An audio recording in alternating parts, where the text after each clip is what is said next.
Hey everyone, welcome back to the Magnanimous Collective. I'm your host, Morio Kubota. Today, I have a really special guest. Before we start, let's take a deep breath into the belly and let it go. Today is beyond special. A few days before his 99th birthday, my grandfather, Morio Kubota, is joining me on the podcast, which is an honor and a blessing. And we're going to talk about life. We're going to talk about his challenges that he's overcome. He's the reason why I'm here. He's the reason why any of this is happening.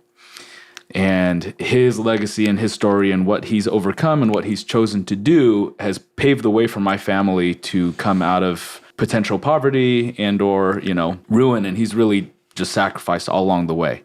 So Grandpa, thank you so much for coming on. Oh, certainly. My pleasure. Let's give him a howdy doody. Howdy doody. Howdy doody, everyone. You want to say howdy doody to everybody? Howdy doody, everybody. You want to tell us a little bit about how it was for you growing up, what you remember and where you lived, and just give us some backstory. Well, tell you the truth, when I was young, nothing ever bothered me. I didn't know we lived in poverty or good times because everything was okay. Mm-hmm. When you're young, that's the way it is. You don't care. As long as you get fed and as long as you got clothes on your back, you got it made. Mm-hmm. At least that's the way I thought about it and came through life. And how many children were you? How many children did your parents have? My parents, I understand, had 9 children. And what were you in that line? Where were you in that? Well, let's see. My oldest was a brother. Larry? Sister. Susan? Another Nob? brother. And then you? And then me also. So you were fourth. One. Yep. Mm-hmm. And then you had 5 more come along, right? Yeah. And where were great-grandma and great-grandpa? Like, tell me about their story. What were their names and how did they come together? Well, I don't know how they really came together because I never knew that much about them. They didn't talk about the past. They were always so busy because there was 9 of us, know. And anyhow. When you were so busy, too. Yeah. It was a good life, We were on the farm in a little village called... Well, I don't know. Welby? Welby and... Welby, Colorado? Yeah, Welby, Colorado. And it was a nice place to grow up. Mm-hmm. I remember I had 2 brothers and 3 houses, and ours was the 4th house. And from those houses, there was one child that met with my oldest brother, and then the second brother, and one for me, and we seemed to get along good. At least I got along good, and we had daily fights. Daily fights with the boys from the other houses? Yeah. Oh. And it used to irritate me no end that we would have, fights, fist fights. Oh. And they'd be going at it, and I'd be looking at it and cheering them on. And then my brothers, wah, like that, and break down and cry, and that's the end of the fight. And I used to say to them, why do you cry? Don't cry, just keep fighting. And I don't know, so I thought they learned what I was saying, and so the next day I was looking forward to the fight. And, they were going at it left and right, and then I was watching my brothers doing good. Then he goes, wah! Opening his mouth as big as he could. And, that's, a great part of my growing up is fighting.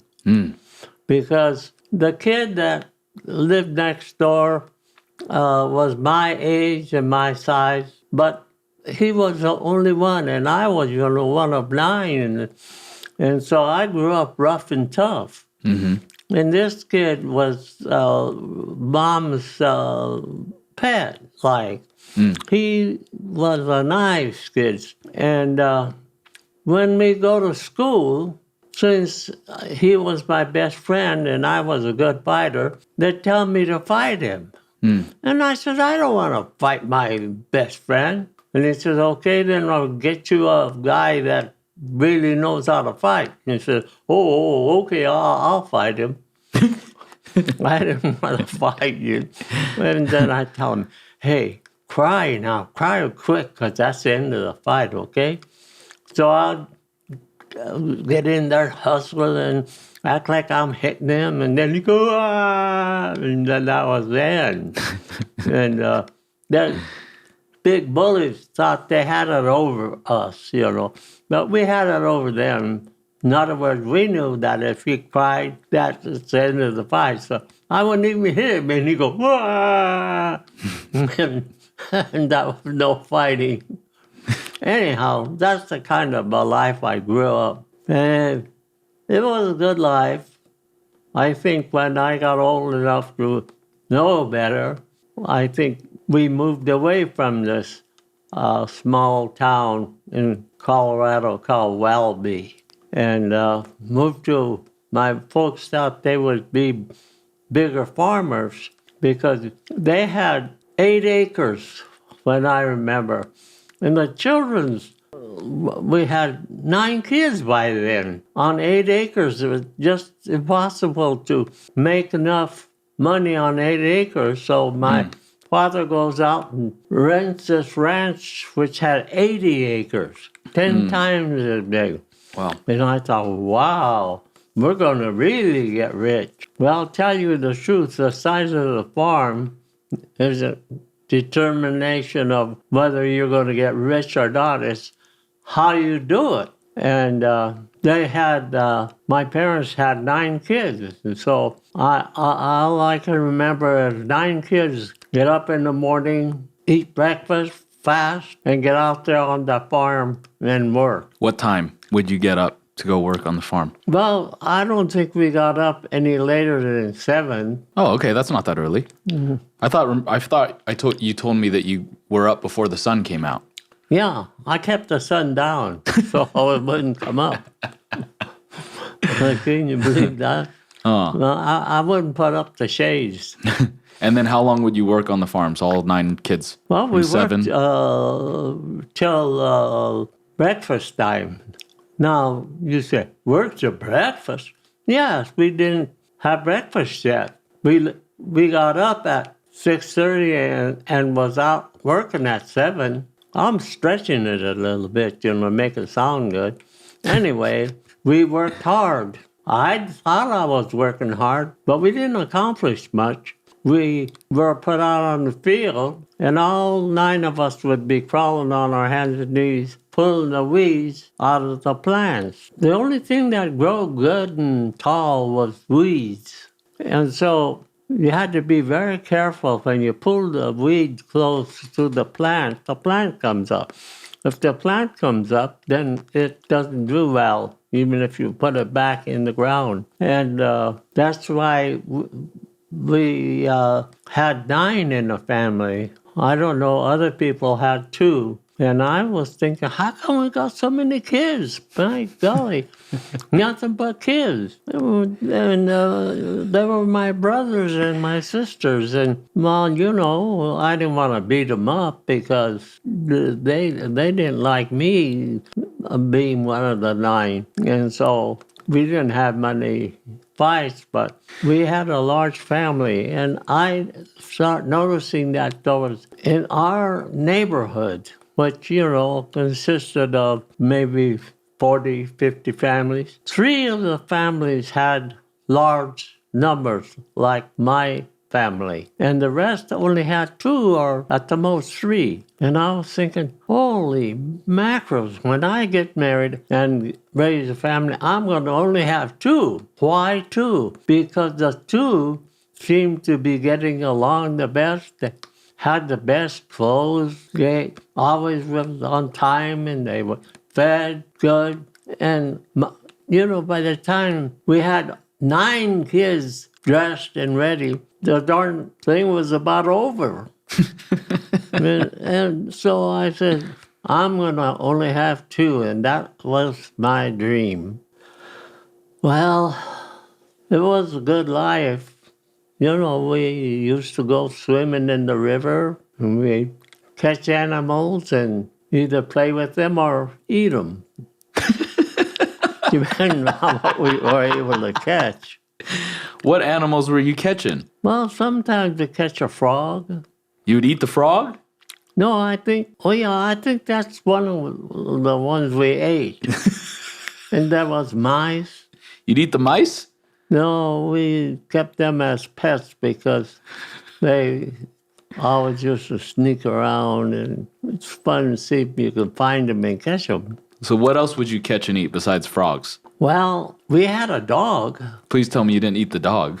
No, the dog wasn't, he was the biggest of all the animals. And we would sing our dogs after the animals. And it was a lot of fun trying to catch the animals before the dog got him. Because the animals make a run for it, and we'd scramble around. But 9 kids, the oldest probably was about 14 or 15, and 9 spread out through that age bracket. Anyway, we had a good family.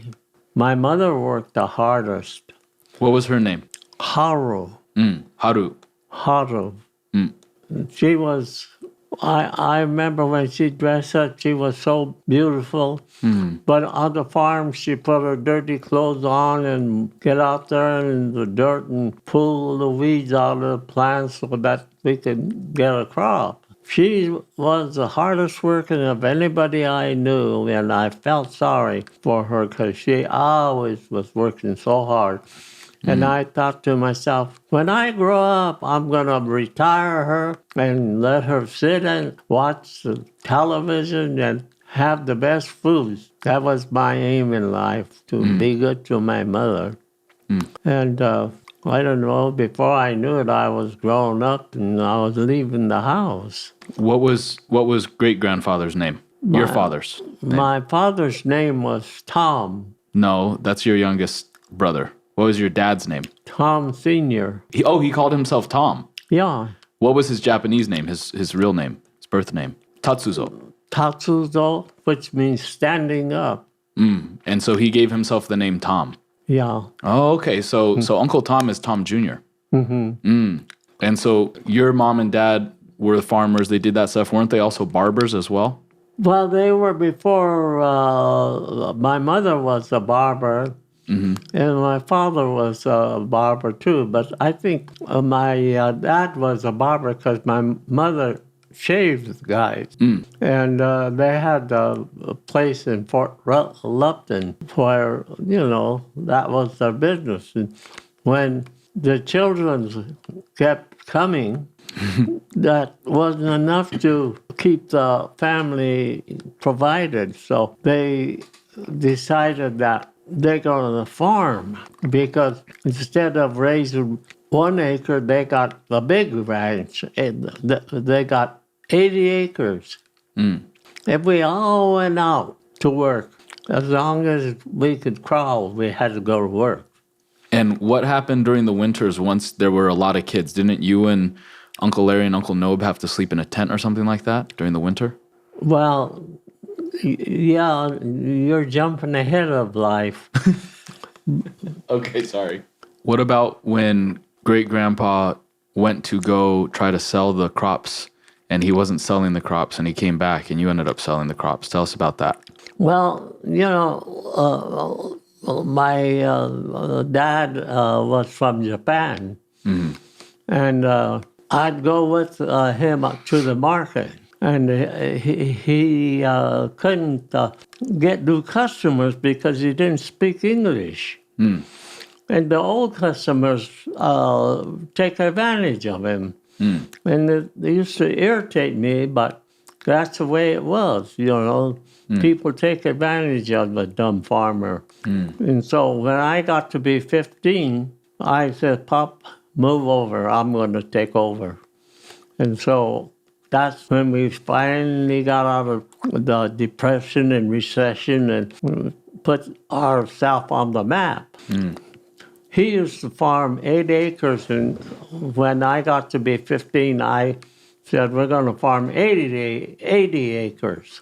And so we took a truckload into the market in the morning, and we took a truckload into the shippers in the afternoon. And we were, for the first time getting our name and money enough to make a point where we could put our name on a business scale. And it was a hard life. Farming is a hard life, but if you don't have education, that's the only thing you can do. And so you got to farm smartly. You could make money if you do it smartly. And I used to tell my dad what he used to do wrong. For one thing, he'd do the same damn thing over and over and make, the same errors. And I'd see the big errors. And so I'd try to help him. And at 15, I told him, move over. I'm going to take over the farm. What about when the Weathers came? Because there were so many people in the house, didn't you and Uncle Larry and Uncle Nob have to sleep in a tent outside? That's the easiest part, But those winters in Colorado aren't easy if you're just in a canvas tent. And it was just you 3 oldest boys, right?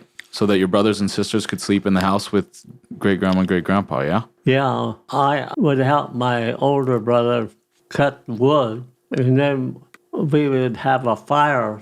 We put a stove in the tent. Whoo, hot, man. You perspire and take everything off, and then put it back on and start getting cold. It was really a seesaw, hot, cold. Anyway, it wasn't the best of things, but that's the way life was. Oh, that's pretty amazing, though. A lot of people in today's generation, like myself, unless we go camping, we never really put ourselves in that situation. But you and your brothers did that the whole winters. It's pretty remarkable. Yeah, well, we did the best we could because it was cold. And you find out, look at thermometer and it's below 0, then, that's the reason it's cold. And we used to try to do the best to keep warm. And in the tent that we lived in, the 3 boys, if you start a fire, it's so hot that you open the tent and cold air comes in, and it's the same as if you didn't have a fire. So we say, well, we'll start a small fire and try to keep it small. Well, it was better, but it really didn't serve the purpose. But we liked it spring and summer. And then autumn, when it started getting cold, and winter, we'd have to just suffer through. So all throughout the year you were sleeping in the tent, but even the hard part was in the winters. Yeah. Oh, I see. So you and the oldest boy slept in a tent. Yeah, the 3 of us boys slept in the tent. Wow. Pretty much all your teenage years then, huh? Well, all the years that they were farming. Yeah. After farming, after you guys stopped farming, you were working multiple jobs at the same time, right? Yeah. What were those jobs? What were you doing? I knew how much money it took to run, a family of 9. And so when I figured out how to do it, make some of them work and give me the money, and then I give it to my dad. And so you ended up coming to California, right? Which is where you met Grandma. Yeah, I figured when I was growing up, at 15, I figured I'm going to California, because it was hard living. Winters was cold, and Mom was cold, and Pa was cold. And then we run out of things to sell. So I figured, go to California where you have summer, weather year-round. Well, might not be summer in the winter, but still it wasn't like Colorado winters. And everything turned out good. And so what happened when you met Grandma when you came to LA? Well, I guess, she was very good looking. How'd you end up meeting her, though? What was she doing? We went to church. I was persuaded to go to church, and she was going to church, and so I got to know her. But why did you come to LA in the first place? Why were you there? Well, if you got the winters, Oh, but you can't do anything but wish for warmer weather. And summer, you'll have to work like a dog. I might as well go to California where you have summer year-round, and you don't have to work like a dog. And the trick is to find a good farm, and develop it and try to make an easier living. so you went to LA to look for a farm? Yeah, California. And then you ended up meeting Grandma, and then what happened? We had you. No, I'm your grandson. Oh. Anyhow, But what ended up happening, right? Because you were still helping take care of the family, right? You were working multiple jobs at that time, right? I gave everything I earned to my dad because he took care of the family. And what jobs were you working at that time when you met Grandma? You were working 2 jobs, right? Uh-huh. What was it? What'd you do in the morning and what'd you do at night? Well, I needed the money, and so where there was money, I went to work. Okay. Well, so you ended up coming to LA and you met Grandma. And then because you were in LA and you wanted to move to LA, you ended up starting your own business, right? What was that business out here? Stealing money from the rich. No, I don't know. you started a landscaping company. Yeah. Yeah. Tell me about that. Well, if a person builds a new house and then go out and buy 3 or 4 plants, their new house looked like it was in the boondocks. It didn't look good. And so I figured, well, I'm going to become a landscaper. Then I'll landscape that and make it look good. And so I landscaped it and made it look real good. And then people say, who landscaped this place? And I said, I did. And they said, well, you want to come and look at my place? I built a new house. Tell me what it would cost to fix a nice landscape. And so I was busy, I had 2, 3 jobs going, and was able to, make things for my family. And so you worked landscaping. What kind of hours did you work? And how many days a week? Well, how many days are there to work? If you could help me there, I'll be grateful. But I worked every day. There wasn't no such thing as Sunday or Monday or anything. I worked because I was on my own, and my kids were small and they can help. My dad and my auntie, yeah?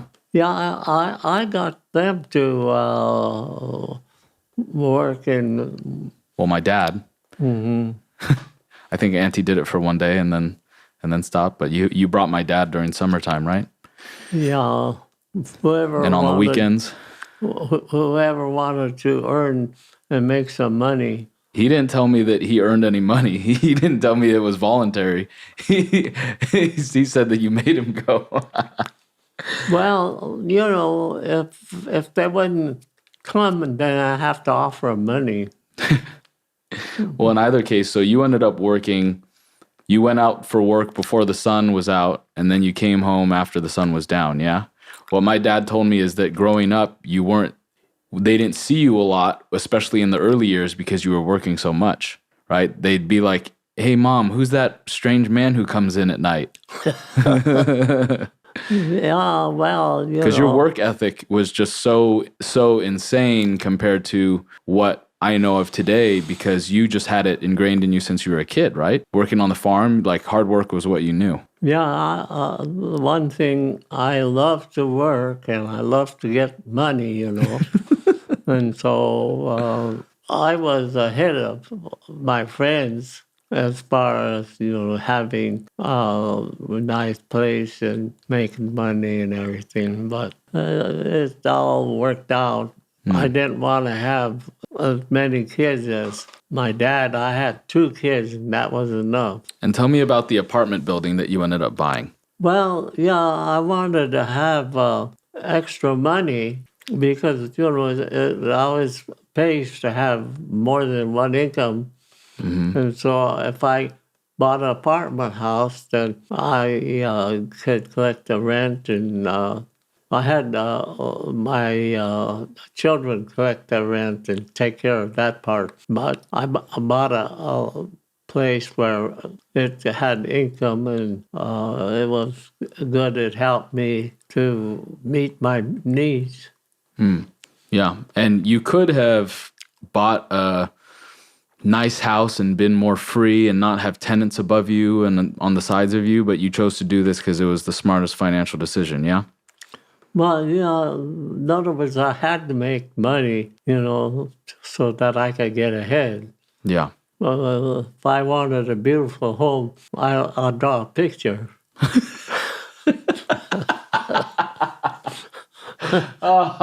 It'd be easier. You're funny. Yeah, I mean, I think that that's really remarkable, because if it wasn't for you doing that, I mean, now you're going to be how old on Tuesday? What? 80? No, 99. Oh, 99? You're going to be 99. And we have people helping. I caregave for you for 2 years. We have caregivers now. And now the ability for you to be able to have rental income allows for you to be able to have caregiving for you and grandma, as well as everything else, right? It's really paid off. And then after you went from being the son of poor farmers, immigrants, to then having a landscaping business you made yourself, to buying an apartment building. And tell me about when you bought the apartment building, did they want to sell you one? Because where you got it, pretty much no other Japanese bought an apartment building, right? Didn't they give you a hard time? No. I gave them a hard time. You told me they didn't want to sell to you because you were Japanese. Well, they didn't know my potential, and so whatever excuse they could give, they made excuses. But when they found out I was fair and square and worked hard and met my bills, and they did give me. It was only at the beginning. And all people who don't have money at the beginning have a hard time. Yeah. It isn't because I was Japanese or anything like that. If they gave me a hard time because I was Japanese, I'll pound them in the ground. People were good. So you ended up getting the apartment building. My dad grows up, right? You end up being able to put him through dental school to become a dentist. What? A dentist. Be a dentist? Yeah. You paid for dental school for my dad in order for him to become a dentist. Oh, yeah? And I don't, what do you mean, oh, yeah? Don't you remember? Well, if it was feasible and I could do it and make more money for the family, then that's what we did. We're able to go from being the son of 2 immigrant farmers to having your own landscaping company, to being a property owner, to then putting my father through college to become a doctor, to become a dentist. That's pretty remarkable, isn't it? Well, remarkable or not, I was doing it because we needed the money, and that's the only way, we could do it. I used every means that was possible, and I could send him to school because I couldn't be going to school and earning money.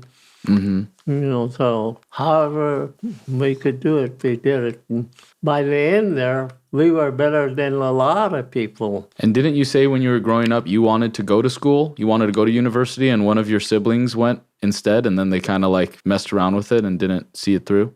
Yeah, well, going to school is very difficult. And myself, if I went to school, I can't do anything else but study. And I found that if I stayed home and studied and went to school, the family would really suffer. Yeah. Because I had to be the money earner and that. So I just kind of did what was best for the family. What are some things that you would tell to people right now who are going through a hard time, who feel depressed or they feel like things are tough, when you're the guy who's been through some of the toughest stuff and you just keep pushing and you did what it takes? What would you say to them? Well, I'll tell them, you get out of life what you put into it. No one's going to give you a free ride. So if you want to get ahead, everybody knows that you have to work hard. But they don't want to work hard and want to get, the benefits. And I'll just tell them, bend over and let me kick you real hard in the place where you sit, and you won't, get so much trouble.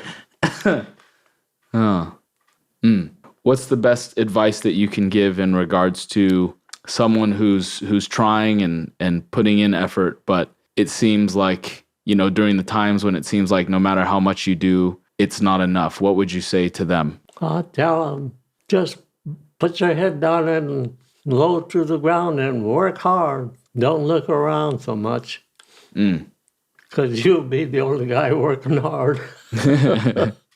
No one wants to work hard. But if you want to get ahead, you got to work hard. And you don't have anything. If you got a lot, then you could use what you got. But if you got nothing, you can't use it. That's true. And what would you say, you being about to be 99 years old, what's the most important thing in life? Well, most important thing in life is looking at the good side. Everybody's got a good side. And it's a hard side, but it's the good side. And if you look at the hard side, you'll find the good side. What do you mean by the hard side? Hard side is you've got to work day and night, get up early and go to work and not spend any money, and just make a hard life. And you'll eventually wake up to the fact that you're getting better off, and then it's not so hard to work on the hard side. And what else in life is important? Would you say family is important? Well, family is an individual thing. In other words, if you want one kid, you got one family. If you want two kids, you got two. But my dad, he had 9 kids. You don't need 9 kids. But I try to read and think about my dad. Why did he have 9 kids? Why does he? He knows what makes kids. So if he knows what makes kids, he should take precautions so he won't have kids. But every year he has a kid, and I feel like kicking his little ass because I knew what made kids too. And he wasn't helping my family, and Mom was up there from daylight to dark. She'd be out in the field working. I was yet too young and too small to, really do the work. But as soon as I got to be 15, I told Mom, take it easy, I'm going to take over. And from then, they start making money and putting themselves on the map. And was able to buy things and get things and live a better life. In our family, we've used the word gaman a lot, right? Mm-hmm. Tell everybody what gaman means. Gaman means when you bend over, people kick you in the ass. That's gaman. You hold your pants and your ass and run around so you don't get kicked again. Okay, but what is, tell me in words and not a funny scenario, what does gaman mean? Well, everybody knows that if you work hard, you make more than if you didn't work hard. And the harder you work, the more you get. And so until you get enough, what you do makes money for you. If you get to the point where your money makes money for you, then you don't have to work as hard. But until then, nobody is going to give you money to help you. You got to get it yourself. But outside of money, what does gaman mean? If you were to define it and not in a funny way, what does gaman mean? Well, gamma means try to make the best of what you got, period. Don't try to cry about it and don't try to find the easy way. You got to put your head down and work, and make it so the work will start working for you instead of you working for it. What can you tell the people out of a space of love? What's some advice that you could give them about family and love and all of that? Well, if you try to give people advice, they're not ready to take it. This doesn't do any good. That's true. That's But what would you say? Because you're a 99-year-old wise man who's lived through a lot. What would you say? I'd say keep your nose to the grindstone and don't look at people who have things and become jealous of stuff. Just keep your nose to the grindstone and work hard, and eventually your nose will wear out and the grindstone will break and you will have a few dollars.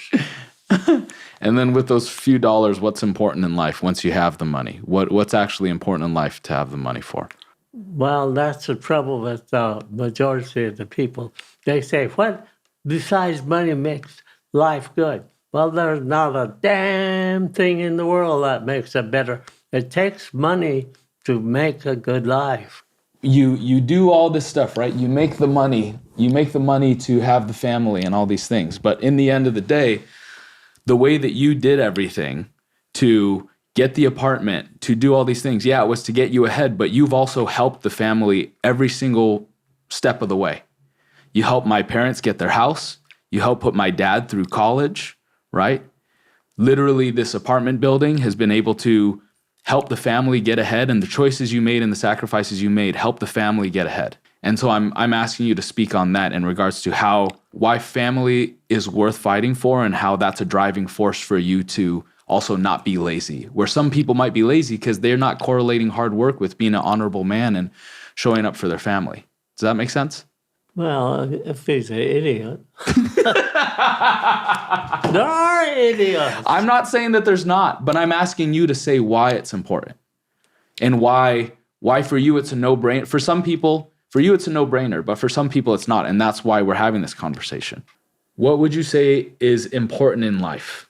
Well, important in life is be good to your fellow man and have respect and don't cheat just because you have power. But do things that make you feel good. If you do things right, you feel good. If you do things wrong, you might get ahead, but unless you're a crook or something, you don't feel good. That's true. That's true. And what would you say about family? Well, family is important because your children coming from a good family is good children. You could have a family and bad children. Right, but what would you, outside of having good children and bad children, what's important about family? Or how did you put family first? Why did you put family first? Because you could have been like your other brothers and sisters and not been so driven to help the family. You could have been like, not everyone is driven that way. I'm driven that way. I help the family as much as I can because I've learned from you and I've learned from my dad. But why is that important? Why is it so important to you to be honorable and put family first? Well, if a family is not in good shape, there's hurt, there's suffering. And I don't like to see my kids hurt and suffering. And so I go find out what they need and then, try to smooth it out and try to get ahead slowly. You don't have to get ahead real fast and let the family be suffering. Yeah. You try to make sure that everybody's, happy and they deserve to get ahead. But if you just say, well, I got money now, I'm going to go and do this and do that, and not care about what the public thinks or what other people think. You got your money now, so you're going to do what you want. There are people like that. Yeah, I know. There's a lot more this day and age than ever before, and that's why you being you and being able to share with the family or with the audience is important, right? Because a lot of people need to hear, wisdom like that. What's the best advice that you can give people out of your 99 years of life of what's important and, any regrets maybe that you have or things that you could say, hey, I did this and this is what I would do if I could do it over, anything like that? Well, I think to be good to your family, and if you're good to your family is good to you and to everybody else. But just getting ahead isn't that important because all you're doing is looking for your pride. And your pride follows before you can really get ahead.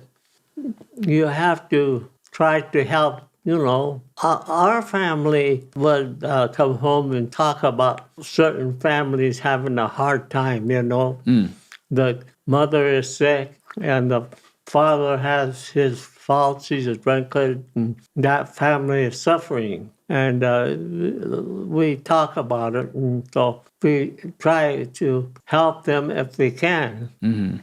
But there is a limit to how much you help people because a lot of times you help people and you think, oh, you're going to do good.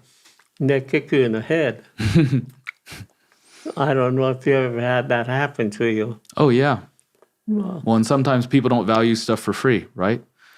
Sometimes people need to learn the lessons in order for them to get the growth, right? Yeah, so it's when you help people and they turn around and use your help to make you feel bad, then you have to stop and think, well, at least you tried and be careful, don't, make the same mistake. But very seldom does it come to the point where it gets publicly known that you helped somebody and they turned around and used that against you. Because people are smart. They don't help somebody who has no character. If you have no character, then it's pretty hard to get people to help you. That's true. What would you say, what's a final piece of wisdom that you can leave people with that you want, that to have them feel hopeful about the future?